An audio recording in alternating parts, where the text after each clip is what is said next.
Hi, I'm gonna make a few short videos because I saw some questions asked by some people who have not been sexually harassed or abused and who did not understand what's happening, which is very normal, I believe. If you never had an experience that very much impacted your life, or you're not aware that you had an experience that very much impacted your life, like was the case for me, for example, then it can be difficult to understand what's happening to others. So I would like to take the opportunity to answer these questions, and as talking for me is much easier than writing, I'll make these videos and then I'll post them in the #MeToo group as answers to the questions, and I also believe I will post them publicly as well, because the questions are out there and I feel they need to be answered. So I will now peek at the questions which are on my screen.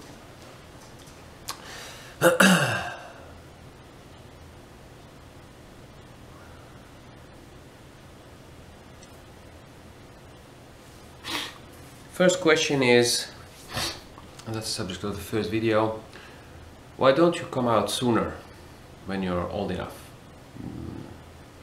Yeah, what is soon and what is old enough? Some people are being harassed or abused being kids, infants, being teenagers, being young adults, meaning 18, 19, 20, 21, 25. Some people are being abused at much later age.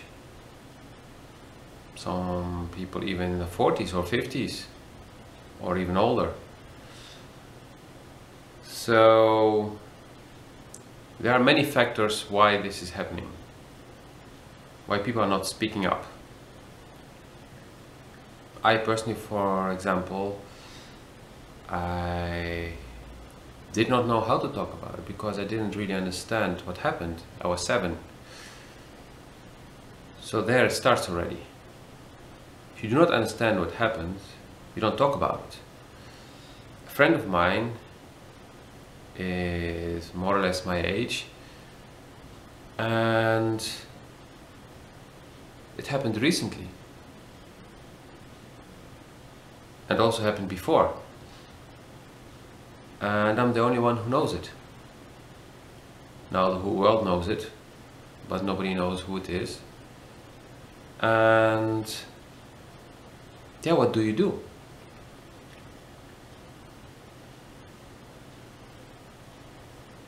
I don't believe violence is a good solution, but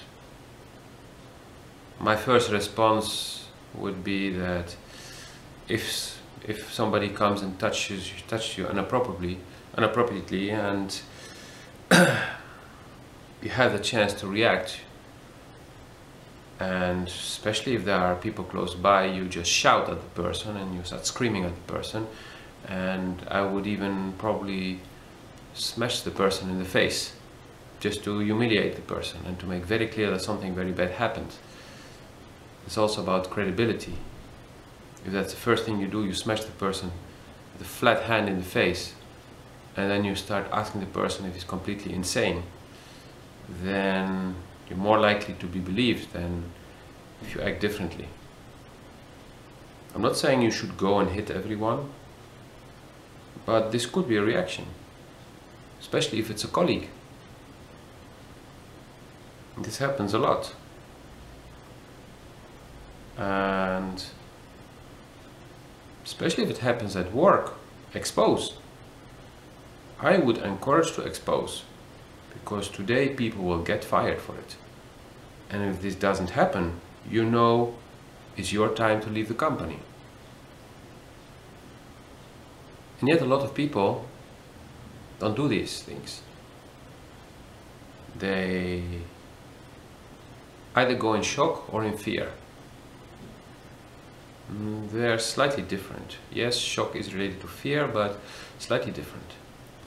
Shock is when you just paralyze and you're really like flabbergasted, you have no clue what happened, or you don't understand what happened, and actually if you don't understand, you don't know how to react. So you just freeze. It can happen. Other people are afraid, are living in fear, and the fear that their job is so important, and if they lose it, and then what may happen if, what if, what if, what if, what if, what if. And I personally believe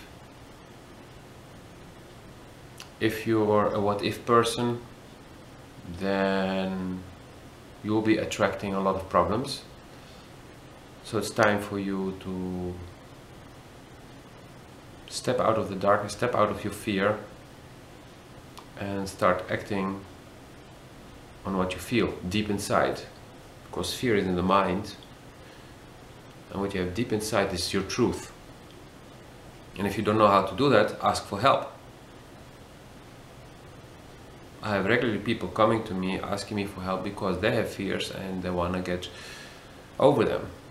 They want to get rid of them, or some people learn to live with them.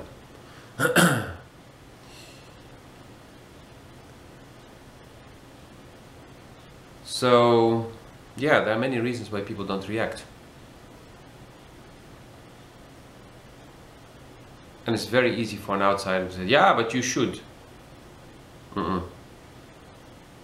I suggested some actions, but everyone has to feel for himself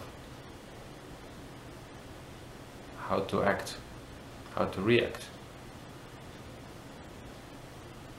And this is not only happening to women only, also men. Even when they're not children anymore, do get abused, do get harassed, physically, sexually. It happens. So if this hasn't happened to you yet, or it has happened to you in the past, you can take a moment to feel what to do. And not about thinking what to do, but feel what should I do if this ever happens to me? Or decide for yourself that this will not happen to you. But that's maybe something for a later video, or if you want to work with me, I can help you to change your reality, to transform. Because I know for a fact that people who grow stronger are not harassed.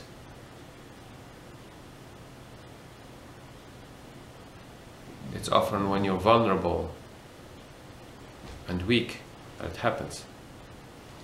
And weak meaning that it's done by somebody who's stronger than you, or who finds your weakness.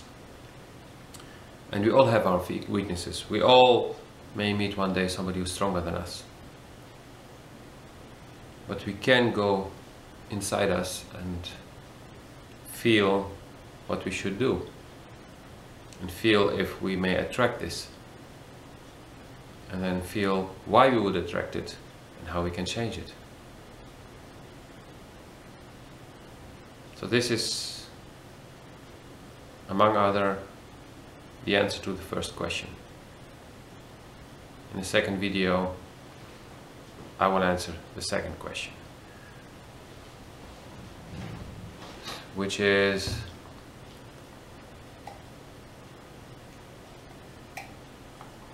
what to do, what do women expect to happen if too much time has passed? It's an interesting one. See you in the next video.